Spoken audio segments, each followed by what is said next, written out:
My friends, before we say anything about God, before we speak of Christ, before we even attempt to understand spiritual truth, let us be still for a moment, not as a technique, not as a discipline, but simply as a willingness to stop struggling, because there is a struggle that almost every sincere seeker carries, and most are not even aware of it.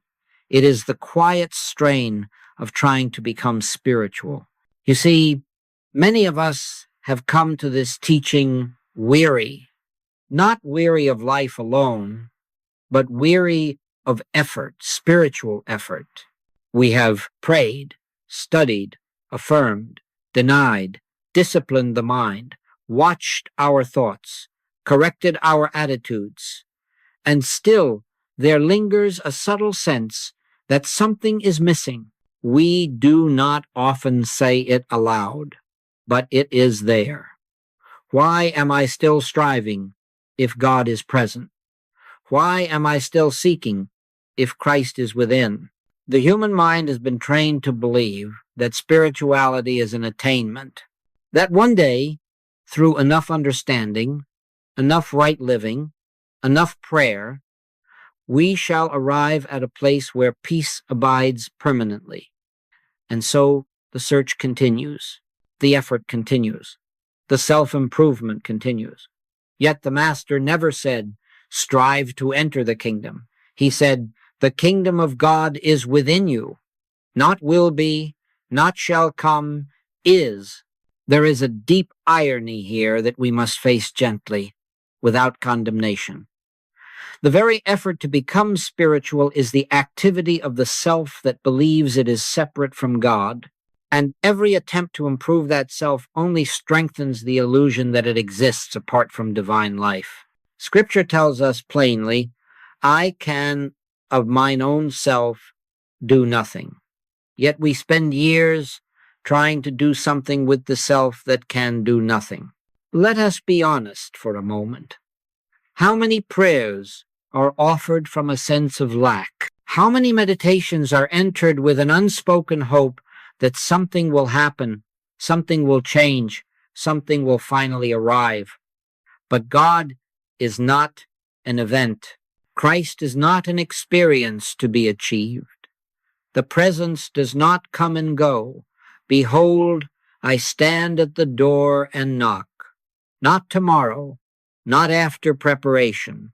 Now, the hidden struggle of the spiritual seeker is this, the belief that God is absent until proven present. And so prayer becomes an effort to reach God rather than a resting in God. Meditation becomes a means to contact God rather than the quiet recognition that there is no place where God is not. Whither shall I go from thy spirit, or whither shall I flee from thy presence? There is no answer to that question because there is nowhere to go. In our classes over the years, I have watched sincere students exhaust themselves spiritually. They are doing everything they know to do, and that is precisely the problem. The doing never ends until the doing self is seen for what it is, a mistaken sense of identity. When the Master said, take no thought for your life, he was not offering advice for better living. He was pointing to the end of the struggler. There is a point in spiritual unfoldment where one must dare to stop. Stop trying to heal spiritually. Stop trying to become illumined. Stop trying to demonstrate truth. And this stopping is not neglect, it is surrender. It is the moment when the soul says, if God is God, then God must be present where I am. Be still and know that I am God. Not think, not believe, know. This is why the weary seeker is often closer to realization than the enthusiastic beginner. When the effort has worn itself out, when the mind can no longer push forward, something else begins to take over. Grace, revelation, the gentle awareness that the presence has never been absent. Lo, I am with you always, not after you succeed, not after you improve, always. So let us begin here, not with striving, not with correction, not with intention, but with recognition. Recognition that the struggle itself is not spiritual. Recognition that the Christ does not arrive at the end of effort, but at the end of effortlessness. Recognition that what you are seeking has never been outside of you, never withheld, never delayed. If there is anything required of us at this moment, it is not effort, but honesty. The honesty to admit that the personal self has been trying to do what only God can be, and the humility to let that self rest, not by might, nor by power, but by my Spirit, saith the Lord. This, then, is our beginning, not a beginning of action, but a beginning of stillness. And in that stillness, we do not wait for God. We discover that God is already here. Now let us look gently, without resistance, at the assumption that lies beneath nearly all religious practice and much metaphysical work. The belief that God is not yet here. It is rarely stated so plainly, but it governs prayers, disciplines, sacrifices, and even spiritual devotion. It is the belief that God is somewhere else, and that through right action, right thinking, or right believing, we may persuade God to draw near. This assumption is ancient, and it is human.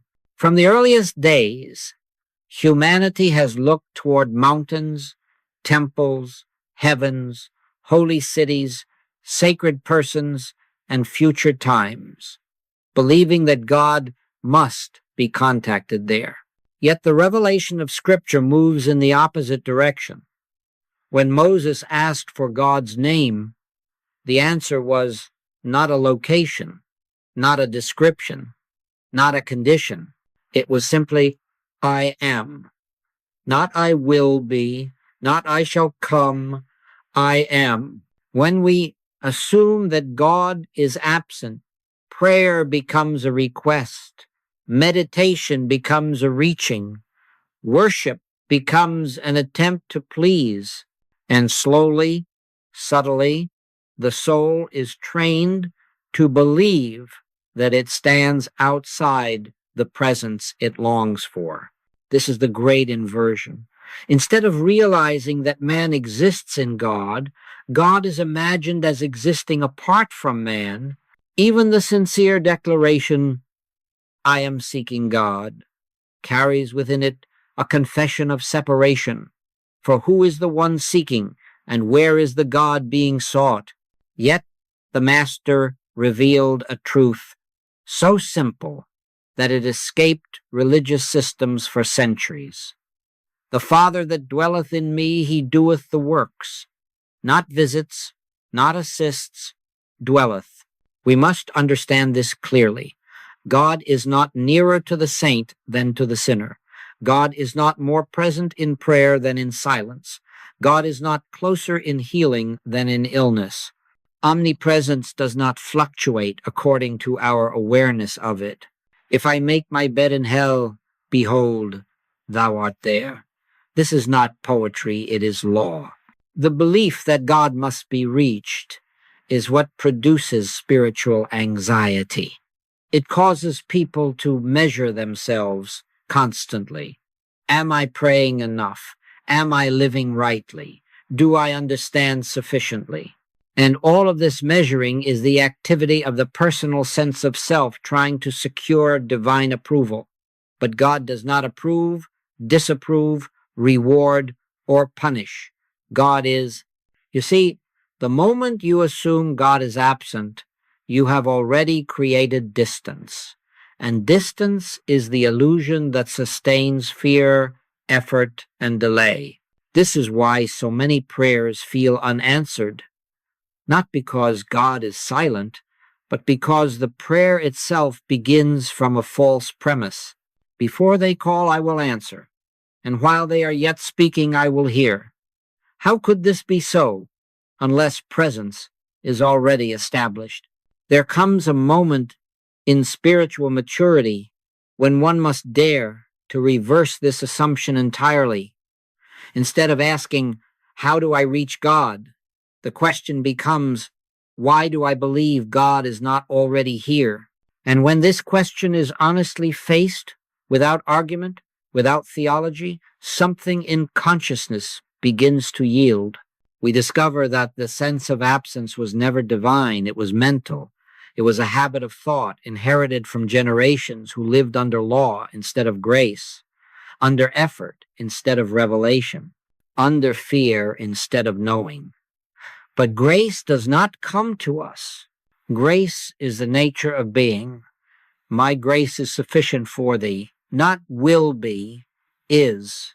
When this false assumption begins to dissolve, prayer undergoes a transformation. It is no longer a plea. It is no longer a negotiation. It becomes communion, quiet awareness, a resting in the fact of presence. And in that resting, something remarkable happens. The need to speak diminishes. The need to ask fades. The soul begins to listen. This is why the deepest prayer is often wordless, not because words are wrong, but because truth does not need persuasion. God does not need to be convinced. God does not need to be informed. God does not need to be moved. I know the things ye have need of before ye ask. So, if God is not absent, and if God does not need to be reached, then what remains? What remains is recognition. Recognition that the presence is already established. Recognition that the life you are seeking is the life that is living you. Recognition that the Christ is not coming but revealing itself as your true being. This realization does not come through intensity. It comes through surrender, through the quiet abandonment of the belief that something is missing. When that belief falls away, even momentarily, the soul touches rest. And in that rest, truth speaks, not audibly, but unmistakably. And so we move now naturally from this false assumption into the heart of the teaching itself, not Christ as an object of faith, but Christ as identity. Now we come to the place where words become inadequate, and yet words must be used not to define truth, but to remove what is untrue. For the moment we say Christ within, the human mind wants to make of Christ something to acquire, something to experience, something that arrives at a high point of spiritual development. But Christ is not an attainment. Christ is not a reward. Christ is not the end of a journey. Christ is the revelation of what already is. The great mistake of religion has been to turn Christ into a person to be worshipped, admired, or imitated, rather than a consciousness to be realized. Yet the Master never pointed to himself as separate. He said, I and the Father are one, and then immediately extended that truth, that they all may be one, as thou, Father, art in me, and I in thee. This was not special privilege. This was universal identity. Christ is not Jesus' last name. Christ is the divine awareness that Jesus lived from. It is the recognition of God as individual being, not God visiting man, but God appearing as man. And until this is understood, spirituality remains something we do rather than something we are. We must be very clear here. Christ within does not mean a divine companion living alongside a human self. There are not two of you, one human struggling and one Christ helping. That is duality. Christ within means that the very sense of I, which you have always assumed to be personal, is, in truth, divine. Before Abraham was, I am. Not I was, I am. This is why the spiritual path feels confusing at times. We are trying to improve the person, while truth is trying to reveal that the person was never the source. The personal sense of self wants Christ to come and fix it, guide it, heal it, prosper it. But Christ does not improve the human. It replaces the belief that the human is the doer. When Paul said, I live, yet not I, but Christ liveth in me, he was not speaking metaphorically. He was describing a literal shift of identity, the end of personal authorship, the end of self-direction, the end of the belief that life originates in a private mind. And this shift does not occur through discipline, it occurs through revelation. Many ask, how do I live from Christ? But that question still assumes separation. You do not live from Christ as one lives from a source outside oneself. You live as Christ when the false sense of identity dissolves. And that dissolution is not dramatic. It is often quiet, subtle, almost unnoticed until peace begins to take the place of striving. This is why Jesus said, except ye become as a little child, ye shall not enter the kingdom of heaven. A child does not manage life. A child does not plan existence. A child does not carry the burden of authorship. A child lives from trust. And trust is the natural state of Christ consciousness. Let us remove another misconception.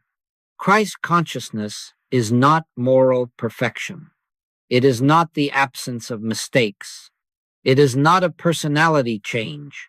It is the awareness that life is living itself through you. That intelligence is functioning without personal effort. That supply, harmony, guidance, and order are not created by thought, but revealed by alignment. When this identity begins to dawn, prayer changes again. You no longer pray to God. You pray as awareness. Sometimes there are no words at all, only a quiet recognition. Father, thou art here. And in that recognition, the sense of separation dissolves, and with it goes fear. This is why fear cannot coexist with Christ consciousness. Fear depends on the belief that life is personal, fragile, and vulnerable.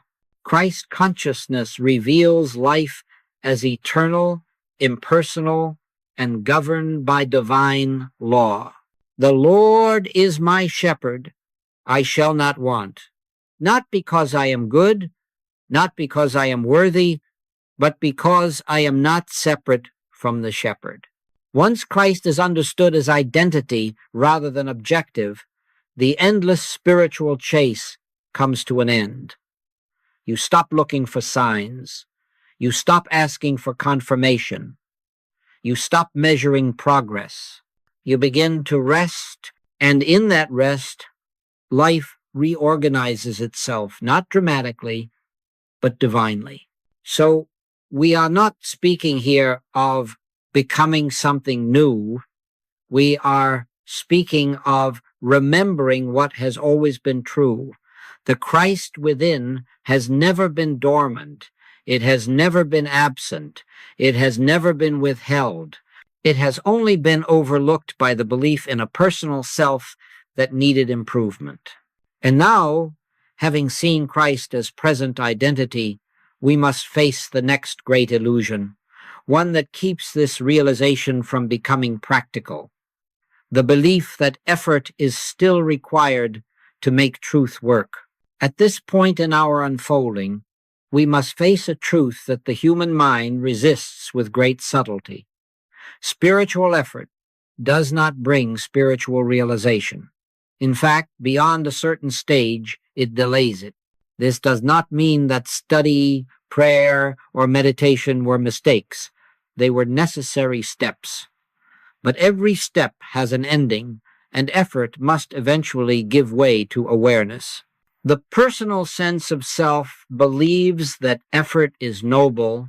It says, if I try harder, I will be better. If I discipline myself more, I will be closer to God. Yet this very effort assumes that the self is the doer, and the moment the self assumes authorship, it has already moved away from truth. Scripture does not say, by your effort shall ye be saved. It says, by grace are ye saved. Grace cannot be earned. Grace cannot be forced. Grace cannot be improved upon. Grace is the nature of reality itself. And when we strive spiritually, we are unknowingly saying, grace is not enough. God must be helped. This is not rebellion, it is ignorance. But ignorance has consequences. Even when sincere, let us be very clear. Effort belongs to the realm of the human mind. It is useful for learning skills, building structures, and organizing human affairs. But spiritual realization does not come from construction, it comes from removal. The removal of false beliefs, the removal of self-direction, the removal of the idea that you are managing life. Jesus never healed through effort. He never strained to overcome disease. He never fought error. He simply stood in recognition. When he said, Father, I thank thee that thou hast heard me, and I knew that thou hearest me always, there was no effort in that prayer. There was certainty, recognition, rest. Spiritual effort backfires because it strengthens the very self that must be surrendered. The one who is trying to become Christ-aware is the one who believes he is not. And so the cycle continues. Effort produces frustration, frustration produces more effort, and soon the spiritual path becomes another burden. This is why many reach a point of exhaustion and say, I have done everything I know, and that moment, though painful, is often the doorway, because when there is nothing left to do, something else begins to function. Be still and know that I am God. Stillness is not laziness. It is the cessation of false activity. The ego fears this. It says, if I stop trying, everything will collapse. But what collapses is not life. It is the illusion of control. And that illusion has been heavy. It has been exhausting. It has never truly worked. Christ consciousness does not require effort because Christ consciousness is life aware of itself. You may ask, then what do I do? And the answer is unsettling to the human mind. Nothing except stop interfering. Stop correcting yourself spiritually. Stop measuring your awareness. Stop trying to feel something happen. God is not an experience to be generated. God is the ground of being. This does not mean we abandon integrity or love or wisdom. It means we stop trying to produce them personally. The fruit of the Spirit is not manufactured. It grows naturally when the soil is undisturbed. Love, peace, patience, gentleness. These are not achievements. They are effects of alignment. There is a moment when one must trust God enough to let go of effort, not recklessly, not dramatically, but inwardly, a letting go of spiritual ambition, a willingness to be nothing so that God may be everything. He must increase, but I must decrease. This is not humility as behavior. This is humility as realization. And when effort falls away, you do not become inactive. Life continues often more efficiently, more harmoniously, more intelligently. Decisions arise without strain. Guidance appears without seeking. Supply unfolds without manipulation. Not because you have learned a better method, but because you are no longer blocking the flow. So we see now that effort was never the key. Effort was a stage, necessary for a time, but not permanent. And now, having seen the futility of striving, we are ready for the next movement of consciousness, not trying to surrender, but allowing surrender to occur. There comes a moment in the life of every sincere student when the desire to improve oneself spiritually must give way to something far deeper, the willingness to yield. This yielding is not an action you perform. It is not a discipline you practice. It is the natural consequence of seeing that the personal self has never been the source of life, wisdom, or power. Improvement belongs to the human sense of existence. It assumes that man is unfinished, incomplete, and in need of refinement. But surrender belongs to spiritual realization. It begins with the quiet acknowledgement, I was never meant to run this life. And when that acknowledgement dawns, not intellectually, but inwardly, there is a release that no effort could ever produce. Most people misunderstand surrender. They believe it means resignation, passivity, or giving up responsibility. But true surrender is none of these. True surrender is the end of resistance to what already is. It is the moment when the soul stops arguing with reality. Thy will be done. Not as a plea, but as a recognition that divine will is already functioning. The personal sense of self wants to cooperate with God. It wants to help God by being better, purer, wiser. But God does not need cooperation. God needs receptivity. And receptivity is not something you do. It is something you allow when you stop interfering. Stand still and see the salvation of the Lord. Notice that salvation is not something you produce. It is something you witness. Yielding is the inner act of stepping aside, not dramatically, not emotionally, but quietly.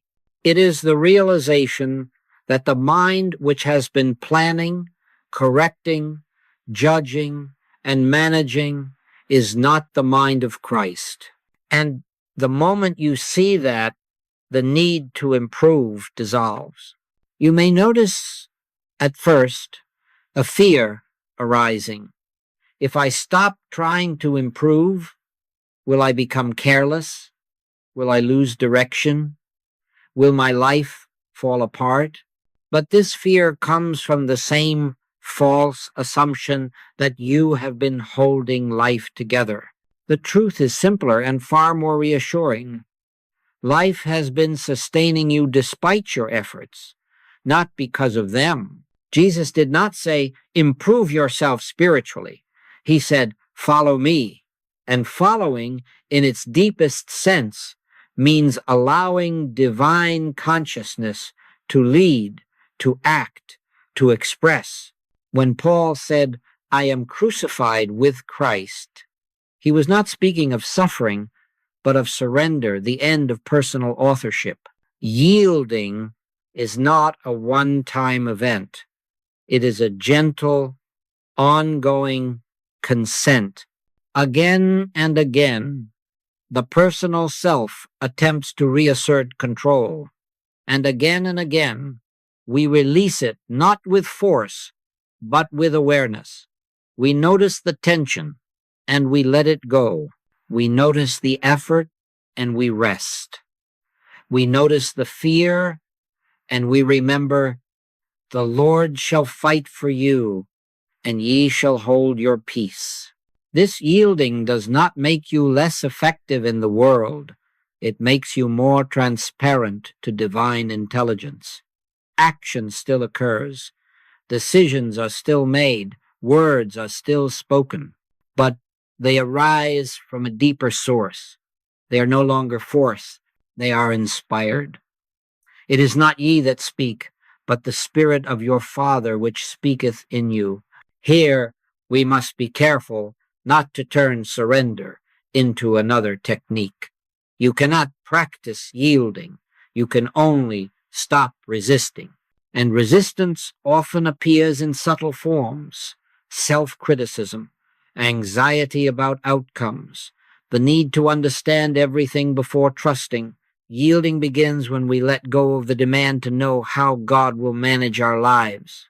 There is a sacred humility in this, not the humility that says I am unworthy, but the humility that says I am not the source. And this humility opens the door to peace, a peace that does not depend on circumstances, a peace that passes understanding. My peace I give unto you, not as the world giveth, give I unto you.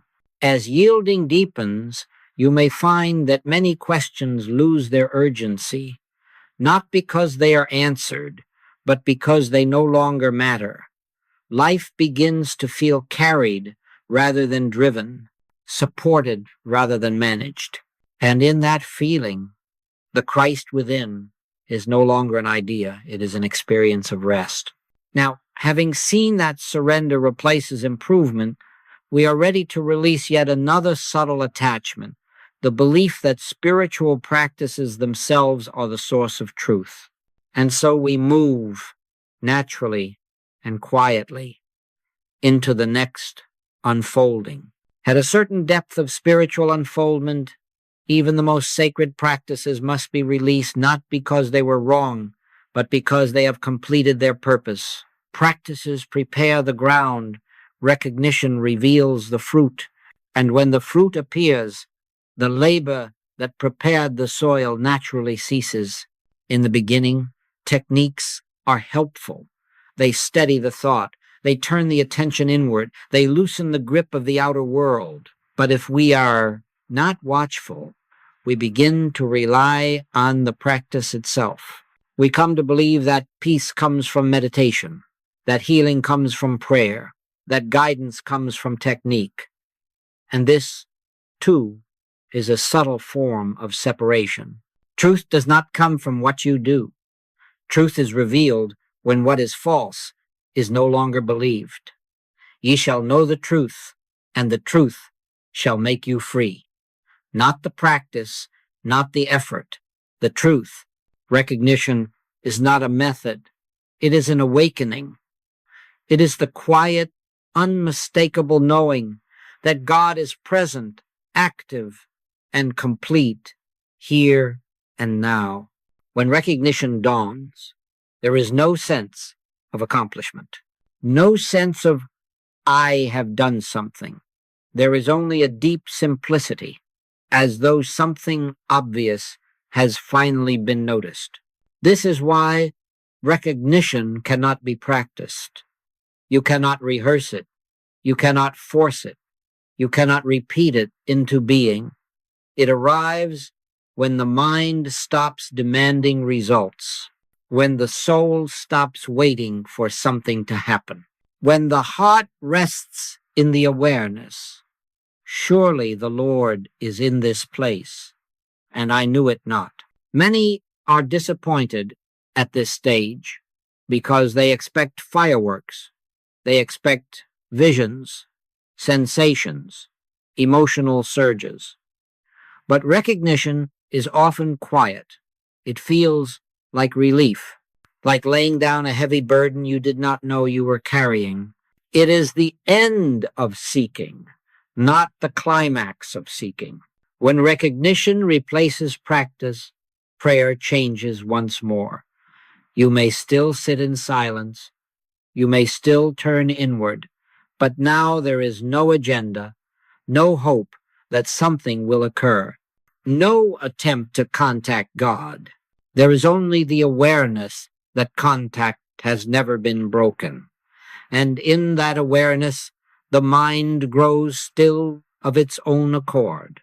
This is why the most powerful prayer is often the simplest acknowledgement, Father, not followed by words, not followed by requests, just recognition, just presence, just being aware of being. I am that I am. At this point, even affirmations fall away, not because they were false, but because truth no longer needs to be asserted. When you know the sun is shining, you do not affirm light, you open your eyes. Recognition opens the inner eye, and when that eye is open, the need to repeat truth disappears. This does not mean that life becomes passive or vague. On the contrary, life becomes more exact, more precise, more orderly. But the order is not imposed. It unfolds. Decisions arise without strain. Right action presents itself without planning. In all thy ways acknowledge him, and he shall direct thy paths. Notice, acknowledge, not manipulate. Recognition is the doorway through which grace flows unobstructed, and grace does not hurry. Grace does not strive. Grace does not prove. Grace is. When we stop leaning on methods, we discover that God has been doing the work all along. And so, very gently, very quietly, the student discovers that the practice was never the power. God was the power. The Christ within was the power. And the only thing that ever blocked that power was the belief that something else was needed. Now, having released technique, practice, and method, the soul naturally settles into a deeper stillness, not as an exercise, but as its native state. And it is to this stillness that we now turn when all effort has softened, when improvement has yielded to surrender, and when practice has given way to recognition.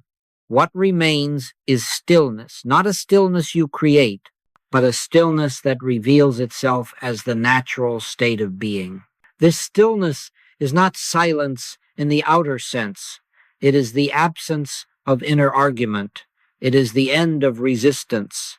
It is consciousness resting in itself. We have often believed that stillness must be achieved through discipline, posture, breath, or time.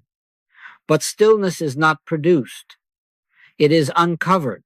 It appears when the mind stops asking questions of God and begins to listen. Be still and know that I am God. Not think about, not reason toward, know. In this stillness, there is no waiting for God to speak. The stillness itself is the language of God. Revelation does not come into stillness. Revelation is stillness made conscious. And when the soul enters this quiet, there is a subtle assurance, an unmistakable sense that nothing is required, nothing is lacking, nothing is out of order. Many are surprised to discover that guidance often comes not as words, but as clarity, not as direction, but as peace, not as answers, but as the disappearance of the question. My sheep hear my voice, and that voice is not sound, it is certainty. Stillness is not something we visit and leave. It is the atmosphere in which spiritual understanding lives. When you find yourself straining, questioning, or fearing, it is not because truth has withdrawn, it is because stillness has been disturbed by thought. And the return to stillness is not an effort, it is a letting go. This is why Jesus so often withdrew, not to escape the world, but to rest in the source of all action. He did not seek stillness to gain power. He rested in stillness because power was already present. And from that stillness, he moved into the world with authority that did not argue, defend, or explain. He taught as one having authority. As stillness becomes familiar, you may notice a change in your relationship to life. Circumstances no longer dominate awareness. Problems lose their urgency. Even success and failure take on less importance. This is not indifference. It is perspective. It is seeing from the center rather than reacting from the surface.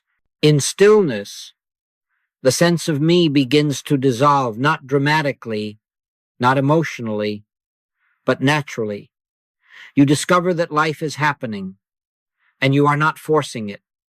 Breathing occurs, thinking occurs, action occurs, and yet there is a quiet awareness behind it all, untouched and unthreatened. Underneath are the everlasting arms. This stillness does not remove you from daily life. It accompanies you into it. You may be active, engaged, responsible, and yet inwardly still. This is the Sabbath that Scripture speaks of. Not a day, but a state.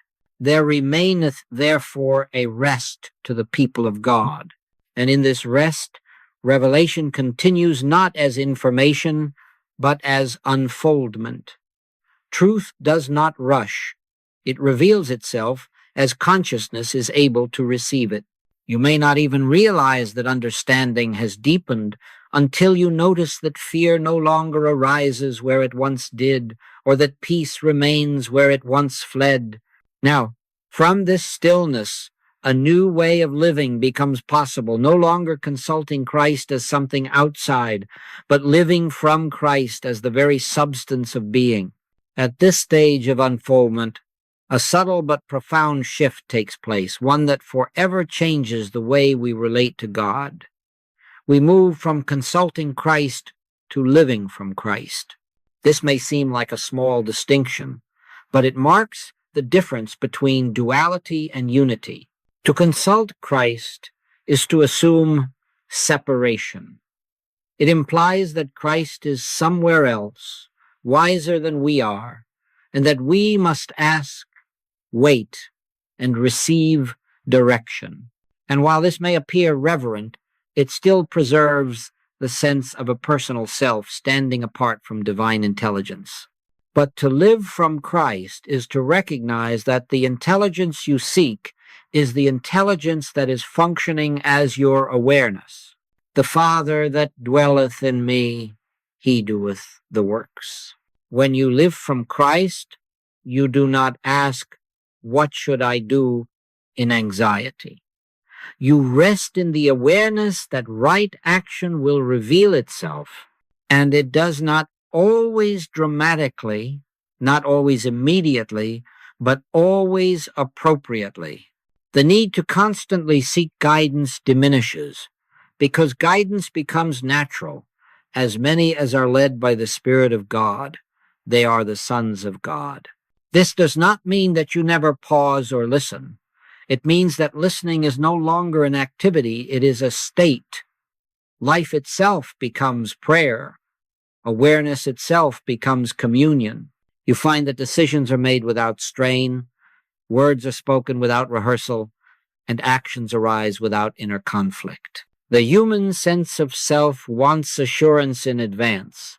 It wants signs, confirmations, guarantees. But Christ consciousness does not move by prediction, it moves by presence. Sufficient unto the day is the evil thereof. Truth is always revealed now, never ahead of time. Living from Christ also ends the habit of self-correction. You no longer monitor yourself spiritually. You no longer ask, am I being spiritual enough?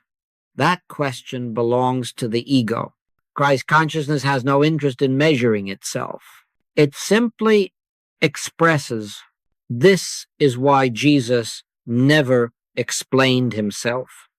He did not defend his authority. He did not justify his actions. He did not seek approval. He spoke and acted from certainty, not confidence. Confidence belongs to the human mind. Certainty belongs to divine awareness. As this way of living deepens, fear begins to lose its foundation. Fear depends on the belief that life is personal and vulnerable.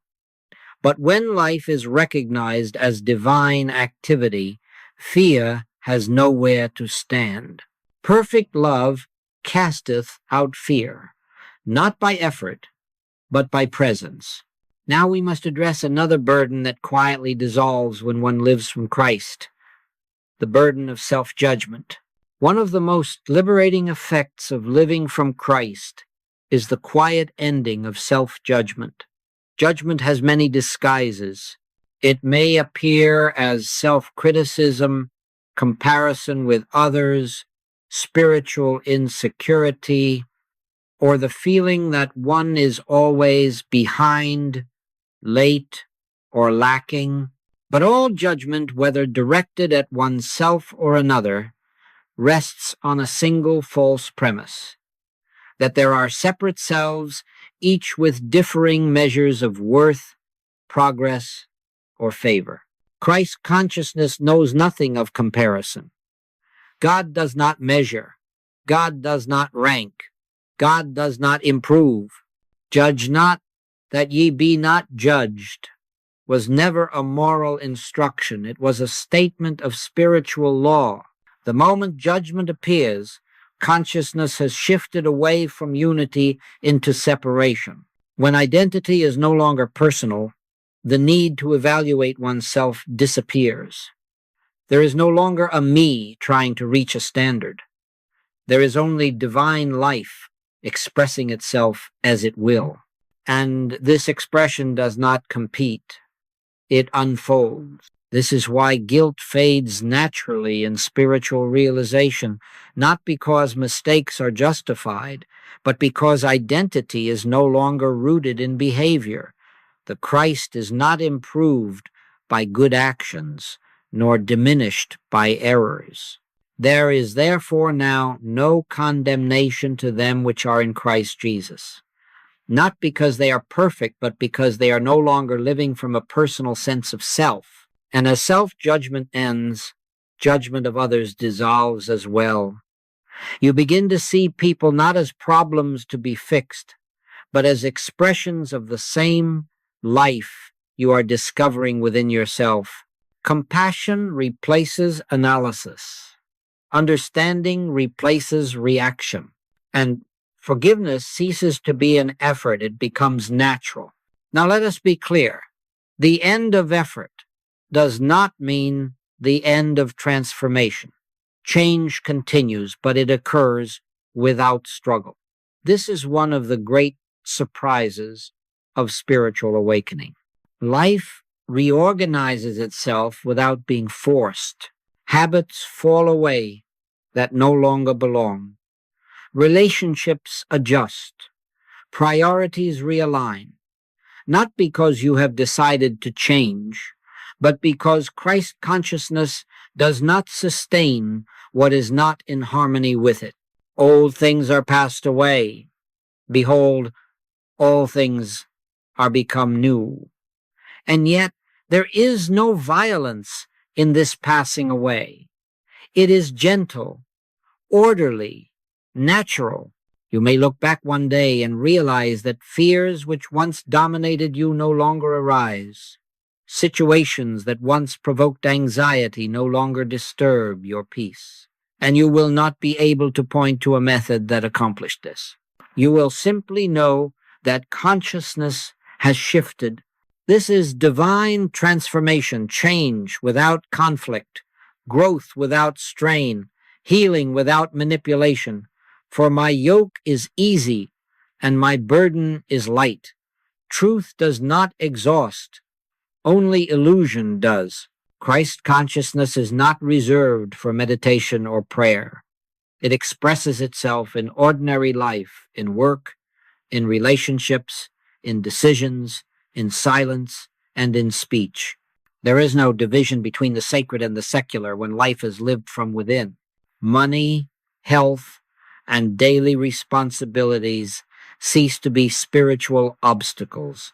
They become arenas in which divine order reveals itself. Supply is no longer something to be obtained, but something to be recognized. Son, thou art ever with me, and all that I have is thine. This does not make life dramatic. It makes it steady. You become less impressed by appearances, less shaken by circumstances, less driven by outcomes. And yet you are more effective, more present, more responsive. Life feels lived rather than managed.